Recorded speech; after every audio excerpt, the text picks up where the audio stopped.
Bismillahirrahmanirrahim. Assalamualaikum warahmatullahi wabarakatuh. Alhamdulillahi rabbil alamin. Wabihi nasta'inu ala umuri dunya waddin. Asyhadu an la ilaha illallah wa asyhadu anna Muhammadan abduhu wa rasuluh.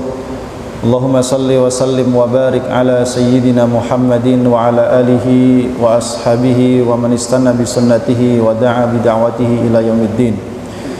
Amma ba'd, rabbi shrah li sadri wa yassir li amri wahlul 'uqdatam min lisani yafqahu qawli. Subhanaka la ilma lana illa ma 'allamtana innaka antal alimul hakim. Allahumma 'allimna ma yanfa'una wanfa'na bima 'allamtana wa zidna ilman ya rabbal alamin. Allahumma inna nas'aluka ilman nafi'an wa rizqan tayyiban wa 'amalan mutaqabbalan wa shifaan min kulli da'in wa saqamin. Ma'asyiral muslimin, jamaah salat maghrib yang dimuliakan Allah Subhanahu wa taala. Kita bersyukur kepada Allah atas limpahan nikmat dan karunia-Nya yang diberikan kepada kita, wabil khusus nikmat iman dan Islam, yang dengan kedua nikmat ini kita menjadi manusia-manusia yang menyadari hakikat diri kita, sehingga kita mengetahui tentang rahasia eksistensi kita dan kita menjadi tahu arah hidup kita. Dan itu semua adalah merupakan jasa dari baginda Nabi Muhammad sallallahu alaihi wasallam yang telah menunaikan amanah dari Allah, menyampaikan dakwah Islam, telah berjuang dengan sebenar-benarnya perjuangan, telah mengorbankan berbagai macam hal yang beliau miliki, dan beliau telah menyampaikan risalah Islam itu kepada seluruh umat manusia dan menjadi apa yang disebut oleh Allah dengan rahmatan lil alamin. Karena itu menjadi sebuah kewajiban bagi kita untuk bersyukur kepada Allah atas nikmat diutusnya Rasulullah sallallahu alaihi wasallam ini, karena dengan diutusnya beliaulah kemudian kita merasakan manisnya iman, indahnya Islam. Karena itu wajib bagi kita untuk menghidupkan pribadi Rasulullah sallallahu alaihi wasallam dalam seluruh aspek kehidupan kita. Rumah kita harus hidup dengan akhlak Rasulullah sallallahu alaihi wasallam. Keluarga kita harus hidup dengan sunnah-sunnah Rasulullah sallallahu alaihi wasallam. Perilaku dan seluruh perbuatan dan interaksi kita tidak hanya dengan sesama manusia, tapi dengan seluruh alam semesta ini juga harus terilhami dari ajaran-ajaran Rasulullah sallallahu alaihi wasallam. Dengan cara begitulah kemudian kita telah memenuhi apa yang Allah firmankan dalam Al-Qur'an, laqad kana lakum fi rasulillahi uswatun hasanah liman kana yarjullaha wal yawmal akhira wa dzakarallaha katsira. Dan dengan cara itu pula kita insyaallah akan mendapatkan cinta Allah Subhanahu wa taala, sekaligus akan mendapatkan ampunannya, sebagaimana firman Allah dalam Al-Qur'an, qul in kuntum tuhibbunallah fattabi'uni yuhibbukumullah wa yaghfir lakum dzunubakum wallahu ghafurur rahim. Karena itulah ma'asyiral muslimin jamaah rahimakumullah, dalam rangka menghidupkan pribadi Rasul dalam kehidupan kita, maka kita mengkaji sirah nabawiyah, maka kita mengkaji syama'il Muhammadiyah. Karena itulah kemudian kita belajar secara mendetil bagaimana perilaku dan akhlak Rasulullah sallallahu alaihi wasallam. Tidak hanya tentang sifat rahmatnya, tapi juga tentang ketegasannya. Tidak cuma dalam kondisi senangnya, tapi juga dalam kondisi susahnya. Tidak hanya tentang bagaimana beliau mensyukuri nikmat Allah, tapi juga ketika beliau bersabar menghadapi semua ujian-ujian dari Allah Subhanahu wa taala. Dan alhamdulillah kita telah melewati separuh dari perjuangan Rasulullah sallallahu alaihi wasallam. Kita sudah melewati fase hijrah, bahkan kita telah menuntaskan pembahasan tentang perang Badar dan sedikit menyisakan tentang pembahasan pasca perang Badar, yaitu berkaitan dengan harta rampasan perang serta tawanan perang. Disinilah kita akan melihat bagaimana Allah Subhanahu wa taala menuntun nabinya membimbing kaum muslimin sebuah entitas masyarakat muslim yang baru saja tumbuh, yang baru saja terbentuk di kota Madinah, belum genap 2 tahun. Allah Subhanahu wa ta'ala terus membimbing mereka dengan turunnya ayat-ayat Al-Quran, baik itu memberikan petunjuk kepada mereka dalam bersikap ataupun menegur sikap-sikap mereka yang kurang tepat dan tidak sesuai dengan yang diinginkan oleh Allah Subhanahu wa ta'ala. Maka di sini kita akan melihat bagaimana kaum muslimin itu berinteraksi dengan ayat-ayat Allah Subhanahu wa ta'ala, bagaimana respon mereka dan bagaimana mereka menerapkan ayat-ayat Al-Quran dan hukum-hukum Allah yang diturunkan secara bertahap kepada Rasulullah SAW, sehingga kemudian mereka itu disebut oleh Allah Subhanahu wa ta'ala menjadi khairu ummah, umat yang terbaik, di mana mereka kelak akan berhasil merubah status mereka, di mana dulu bangsa Arab sebelum diutusnya Nabi disebut sebagai bangsa jahiliyah karena kebodohannya, karena mereka tidak mengenal hakikat tentang siapa Allah, siapa diri mereka, apa yang harus mereka lakukan, sehingga mereka kehilangan arah dalam kehidupan, mereka mengalami disorientasi tujuan dalam hidup, sehingga kemudian hal itu merusak seluruh sendi-sendi kehidupan mereka, baik dari sisi akhlak, sosial, keluarga, dan berbagai macam kerusakan lainnya.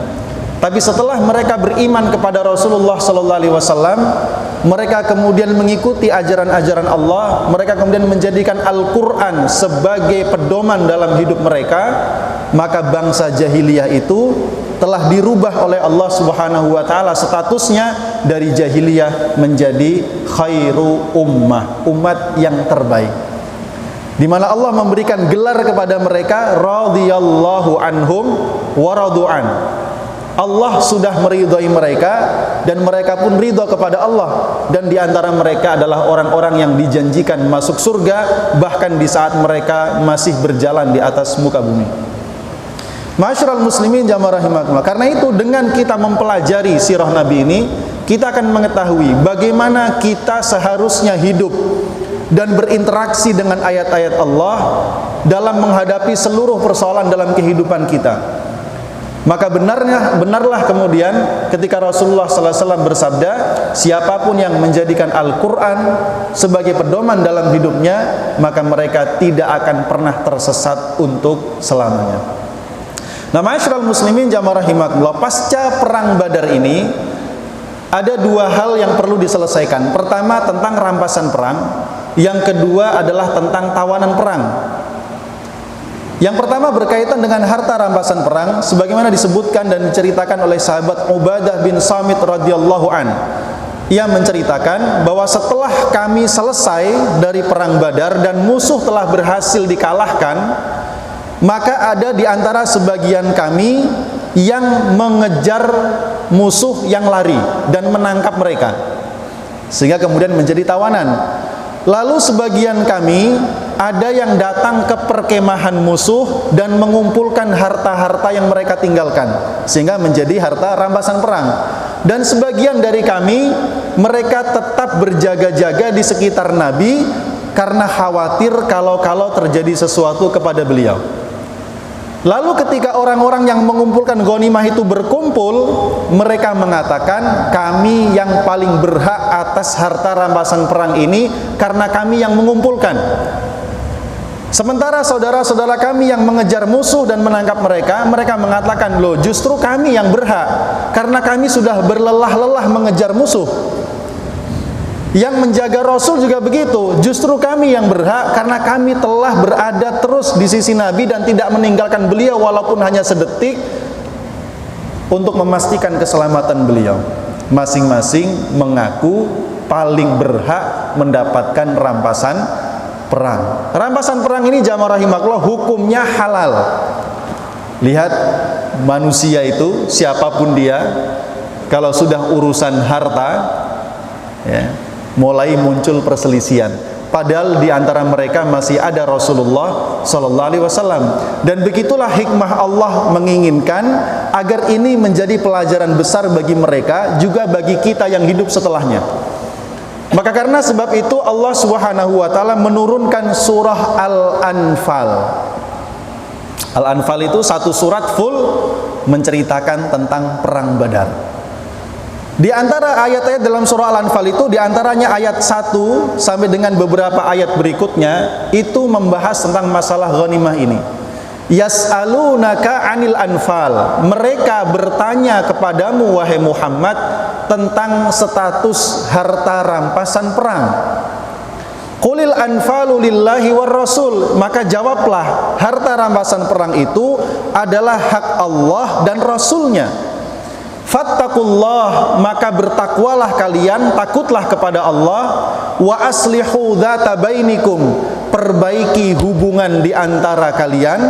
Wa atiullaha wa rasulahu, taatlah kepada Allah dan Rasulnya. In kuntum mu'minin, jika kalian orang-orang yang bertakwa. Lihat, ayat ini memberikan ketegasan yang sangat luar biasa. Karenanya kemudian Ubadah bin Samit mengatakan, ayat ini turun ketika kami sedang berselisih tentang urusan rampasan perang. Wasa'at fihi akhlakuna. Kalimat ini sangat bagus. Dan saat itu akhlak kami sedang dalam kondisi buruk. Ya, bagaimana para sahabat merespon turunnya ayat Allah? Mereka mengakui memang saat itu akhlak kami lagi buruk karena kami berselisih hanya dalam urusan dunia yang remeh. Ya. Fanaza'ahullahu tabaraka wa ta'ala min aidina faja'alahu ila Rasulillah. Karena akhlak kami yang seperti itu, maka Allah mencabut urusan rampasan perang ini dari tangan kami, lalu diserahkan kepada Rasulullah sallallahu alaihi wasallam. Maka Rasul pun membaginya kepada kami secara adil. Nah, di sini jamaah rahimakumullah, ada poin penting yang disebutkan dalam ayat pertama surah Al-Anfal ini. Selain menetapkan status rampasan perang ini adalah menjadi hak Allah dan Rasulnya untuk membaginya, Allah memberikan 3 instruksi. Ya. Kalau kalian benar-benar beriman, maka lakukan.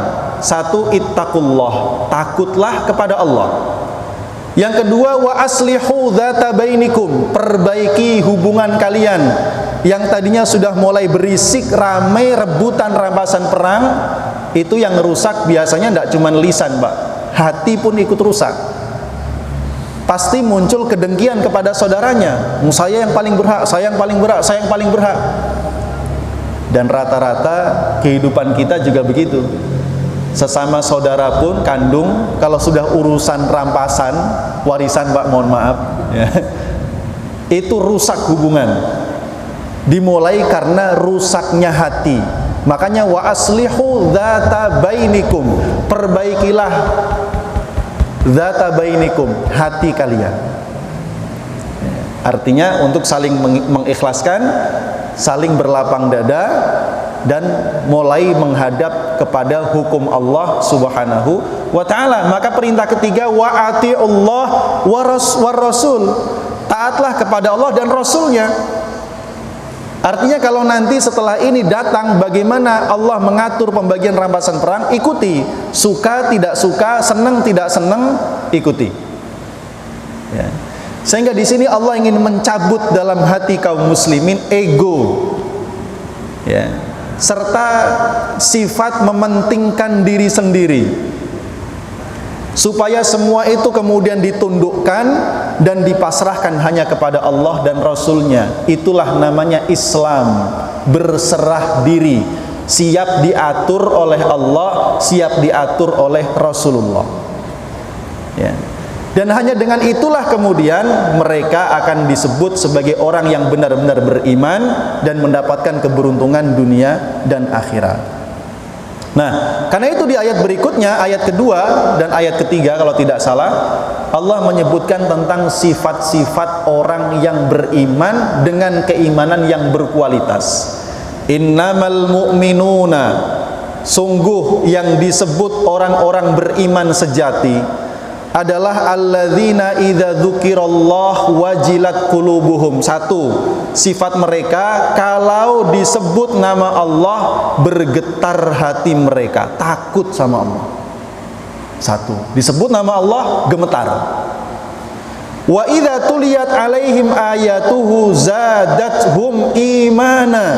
Kalau dibacakan ayat-ayat Quran masuk ke telinga mereka dan itu menambah keimanan mereka. Ya. Wa idza tuliyat alaihim ayatuhu zadathum imana. Ya. Wa ala rabbihim yatawakkalun, dan mereka hanya bertawakal kepada Allah. Sifat ketiga, selalu bertawakal kepada Allah. Ya. Kemudian apa berikutnya? Alladzina yuqimunas shalah, menegakkan salat, wa mimma razaqnahum yunfiqun, dan mereka pun menginfakkan sebagian dari rizki yang Allah berikan kepada mereka. Kalau 5 sifat ini ada dalam pribadi seseorang, apa kata Allah? Ulaika humul mu'minuna haqqan. Mereka itulah orang yang benar-benar beriman. Mereka itulah kaum mukminin yang sejati. Ya. Apa balasannya? Lahum darajatun inda rabbihim. Mereka akan mendapatkan derajat-derajat yang sangat tinggi di sisi Tuhan mereka. Satu, wa maghfiratun, mendapat ampunan, wa rizqun karim. 3, rezeki yang baik, yang mulia dari Allah Subhanahu wa ta'ala. Jaminannya nggak main-main, Pak. Ya, asal 5 sifat itu ada dalam diri kita semuanya. Ya, walaupun ayat ini secara khusus turun kepada sahabat-sahabat Nabi di masa itu, tapi kaidah tafsir mengatakan bahwa al-ibratu bi umumil lafzi, yang menjadi patokan pelajaran keumuman teksnya, la bi khususis sabab, bukan kekhususan sebab turunnya. Karenanya ayat ini terus berlaku sampai hari kiamat. Mukmin sejati adalah yang memiliki kelima sifat tersebut.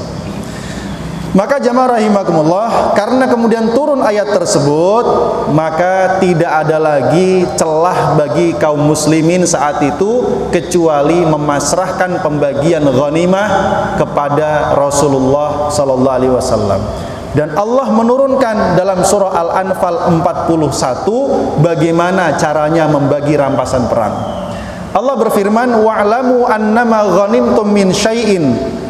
Ketahuilah oleh kalian bahwa sesungguhnya apapun yang menjadi harta rampasan yang kalian miliki, fa anna lillahi khumusahu walir rasul, maka 1/5-nya harus diberikan kepada Allah dan Rasul.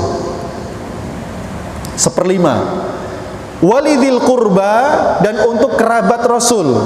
Wal yatama, anak-anak yatim. Wal masakin, orang-orang miskin. Wa benis sabil, para musafir yang kehabisan bekal. Jadi 1/5 yang untuk Allah dan Rasulnya itu, Pak, dibagi untuk orang-orang tadi, keluarga Rasul, kemudian anak-anak yatim, fakir miskin, dan musafir-musafir yang kehabisan bekal. Rasul itu di Masjid Nabawi, Pak, ngerawat paling enggak 70-80 namanya ahlus suffah. Enggak punya rumah, enggak punya kerjaan, enggak punya penghasilan, hidupnya hanya fokus ibadah dan cari ilmu. Itu Rasul yang nanggung nafkahnya. 1/5 untuk Allah dan Rasulnya, tapi dikembalikan lagi untuk kaum muslimin. Dan 4/5-nya berarti untuk mereka yang ikut berperang. Bagaimana pembagiannya? Bagi pasukan yang berjalan kaki dapat 1 bagian. Bagi pasukan yang membawa kendaraan, maka dia mendapatkan 3 bagian. Kenapa begitu? 1 untuk dia, 2 untuk kendaraannya, perawatan. Itulah keadilan Islam.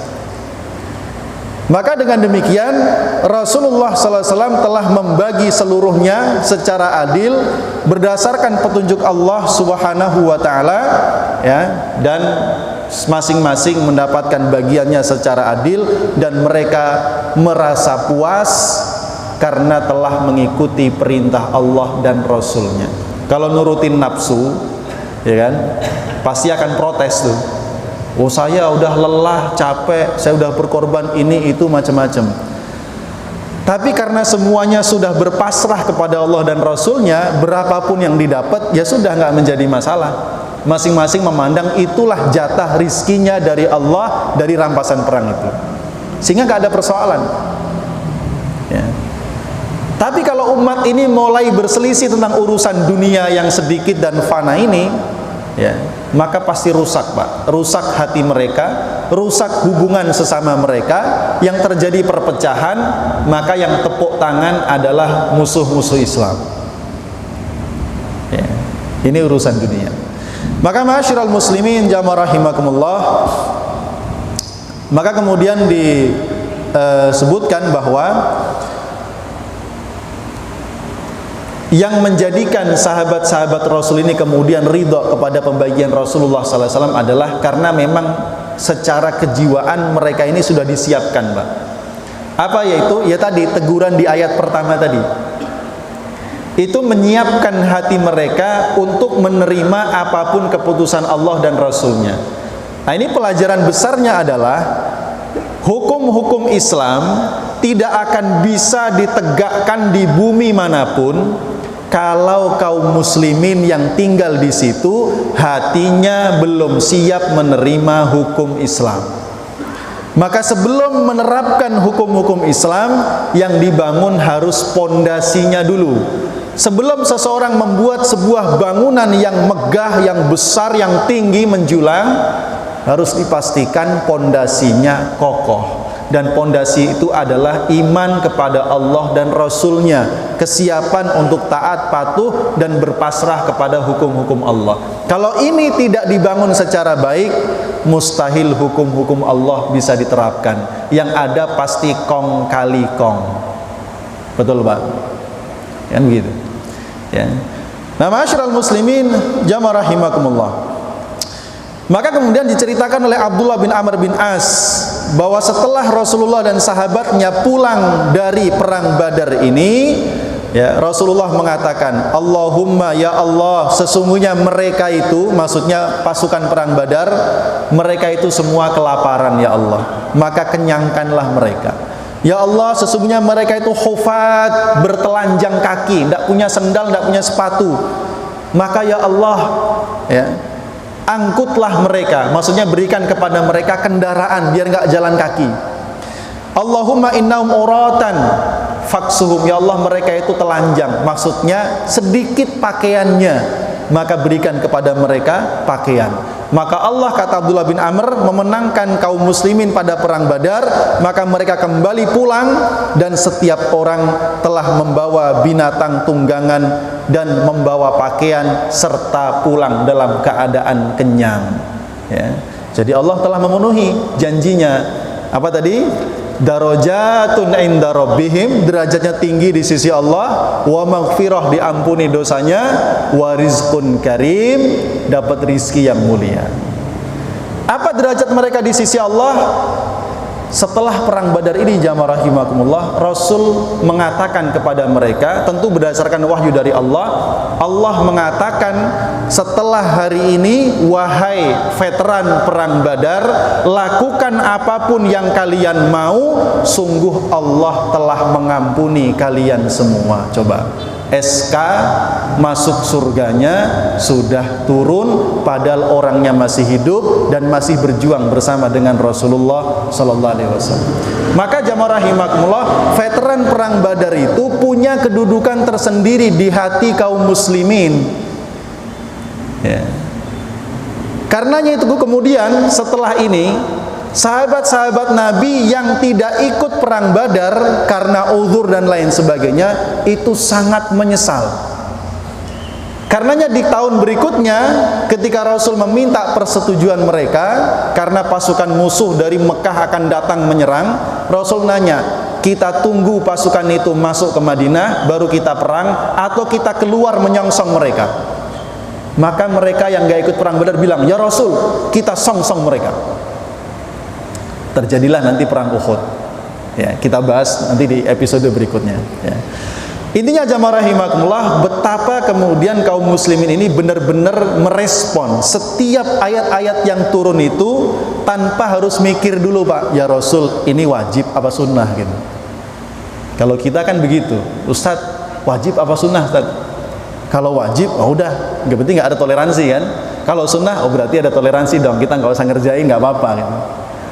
Ya, tapi sahabat Nabi zaman dulu apapun perintahnya dikerjakan.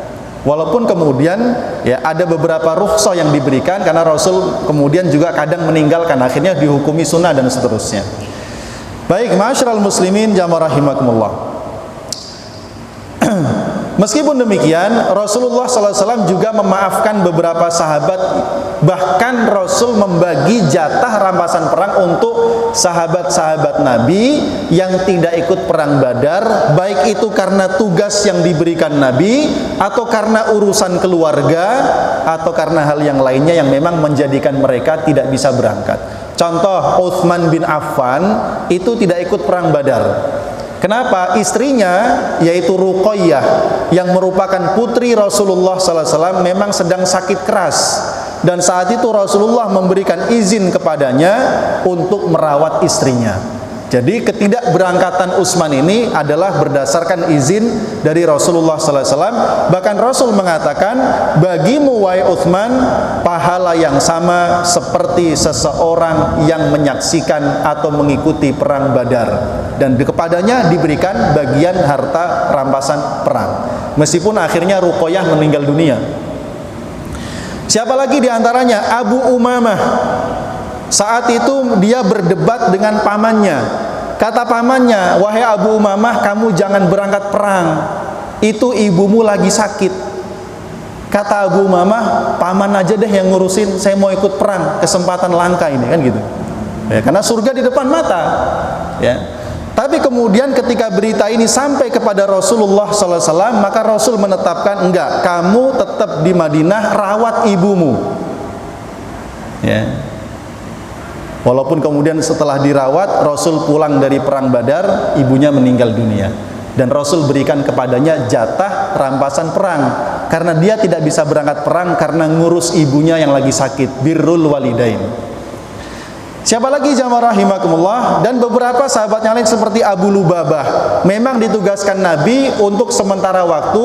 Ketika Rasul tidak ada, maka dia ditugaskan memimpin kota Madinah, karena nggak boleh kosong ya, sebuah negara, wilayah nggak boleh kosong dari pemimpin.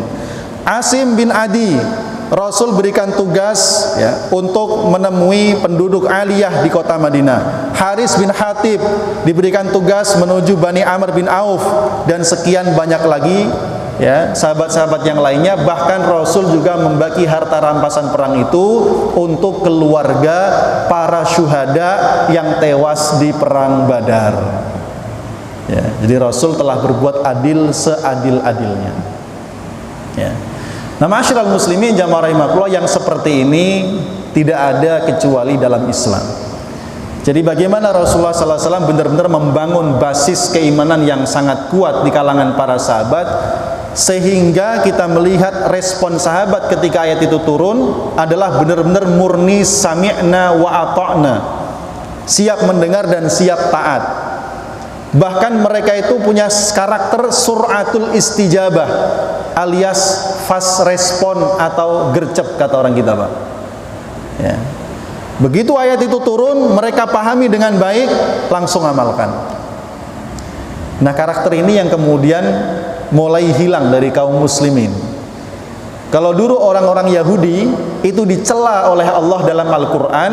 Kenapa? Ketika turun perintah Allah melalui nabinya, terutama Nabi Musa, mereka bukan mengatakan sami'na wa ata'na, tapi sami'na wa asayna ya. Kami dengar, tapi kami nggak mau nurut ya. Dengar tapi tidak mau nurut. Atau sekalinya mereka nurut, dirubah-rubah aturan itu sesuai kehendak dan kemauan hawa nafsu mereka. Maka mereka menjadi umat yang disebut al-maghdub alaihim, dimurkai oleh Allah karena kedurhakaan mereka ya. Karenanya ma'asyiral muslimin jamaah rahimakumullah, karakter sahabat-sahabat Rasul ini yang begitu mulia harus mulai kita kembalikan dalam kehidupan kita. Kita kembali kepada Allah, kita kembali kepada Rasulullah, kita mulai kembali untuk menerapkan Al-Quran dalam hidup kita. Kita pelajari seperti sahabat Nabi dulu mempelajari. Mereka bilang, kami belajar iman sebelum belajar Quran.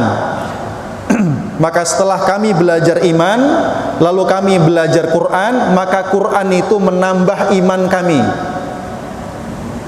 Jangan sampai seperti orang yang Rasul katakan, mereka baca Quran bahkan lebih bagus ibadahnya daripada kalian, tapi Quran itu tidak melewati tenggorokan mereka. Lalu kemudian mereka keluar dari rumahnya membawa pedang, datang kepada tetangganya dan mengatakan, kamu kafir. Ini yang kemudian terwujud dalam bentuk gerakan Khawarij yang kemudian membunuh sahabat Ali bin Abi Thalib. Ya. Kenapa mereka membunuh Ali bin Abi Thalib? Mereka mengatakan Ali bin Abi Thalib tidak berhukum dengan hukum Allah, maka dia kafir, boleh dibunuh. Padahal Ali bin Abi Thalib, Pak, salah satu dari 10 sahabat yang dijanjikan masuk surga. SK masuk surganya itu sudah turun sejak Ali masih hidup di Mekah, ditindas oleh orang musyrik ketika dia masih benar-benar remaja. Lah kok ada orang mengkafirkan Ali dan membunuhnya? Kira-kira yang masuk neraka siapa itu? Jelas pembunuh Ali. Gitu. Benar, tapi antitesa Khawarij itu munculnya Syiah, itu yang jeleknya gitu ya. Jadi ma'asyiral muslimin jamaah rahimakumullah, itu yang harus kembali kita hidupkan, semangat untuk taat patuh berpasrah diri kepada Allah. Itulah makna Islam. Ya. Karena itu ini spirit bulan Rabiul Awal alias bulan Maulid, ya. Seperti diceritakan oleh Sayyid Muhammad Alwi Al-Maliki dalam bukunya, beliau mengatakan bahwa bid'ah yang paling mungkar dalam perayaan Maulid adalah seseorang yang hanya mengingat Nabi saat perayaan, tapi setelah itu sepanjang tahun dia lupa sama Nabi. Ya. Gak pernah punya perhatian dengan sunnah Nabi, gak pernah punya perhatian untuk menghidupkan ajaran-ajaran Nabi, cuman seneng perayaannya aja tiap tahun. Datang kumpul-kumpul, salawat, makan-makan, bubar, gitu aja senengnya. Sehingga perayaan Maulid tiap tahun itu tidak membekas apapun dalam hatinya. Itu kata beliau kemungkaran yang paling mungkar dalam perayaan Maulid, bid'ah yang paling bid'ah kata beliau. Ya. Jadi ma'asyiral muslimin jamaah rahimakumullah, ya, setiap momen kata beliau, bahkan mengatakan setiap momen, setiap waktu, bahkan setiap hari harus menjadi momen Maulid.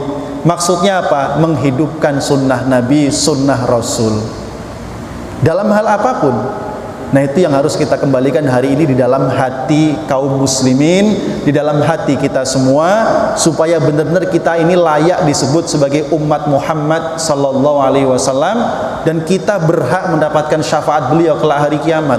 Kalau enggak, maka kita ini cuma menjadi klaim saja, Pak. Makanya ketika mengomentari ayat tadi, qul in kuntum tuhibbunallah fattabi'uni yuhibbukumullah wa yaghfir lakum dzunubakum, Ibnu Katsir mengatakan ayat ini menjadi pemutus tentang orang-orang yang mengaku mencintai Allah dengan lisan mereka, tapi mereka tidak menunjukkan sikap, yaitu mereka tidak mengikuti jalan kehidupan Rasulullah SAW, maka mereka itu orang-orang yang berdusta dengan lisannya yang mengatakan cinta kepada Allah. Ya. Jadi bohong, bilang cinta Allah, cinta Rasul, cinta, tapi sepanjang tahun tidak pernah punya perhatian untuk menghidupkan ajaran dan akhlak Rasulullah SAW, maka itu klaim yang bohong. Ya. Jadi ma'asyiral muslimin jamaah rahimakumullah, ini kembali kami berikan penguatan sekali lagi. Ya. Sahabat-sahabat Rasul ini mereka benar-benar sami'na wa ata'na, berpasrah. Ya. Benar-benar muslimin, berpasrah kepada semua ketetapan Allah Subhanahu wa taala, bahkan dalam urusan sekecil apapun, sehingga mereka kemudian menjadi orang-orang yang beruntung di dunia dan juga beruntung di akhirat. Baik, insyaallah kita akan lanjutkan pada pertemuan berikutnya tentang bagaimana Rasulullah sallallahu alaihi wasallam mengatur tentang tawanan-tawanan perang yang jumlahnya sekitar 70-an orang. Bagaimana menyikapinya dan bagaimana yang terjadi di antara kalangan sahabat, karena secara khusus Allah belum menurunkan bagaimana menyikapi tawanan perang. Demikian barangkali, kurang lebihnya mohon dimaafkan.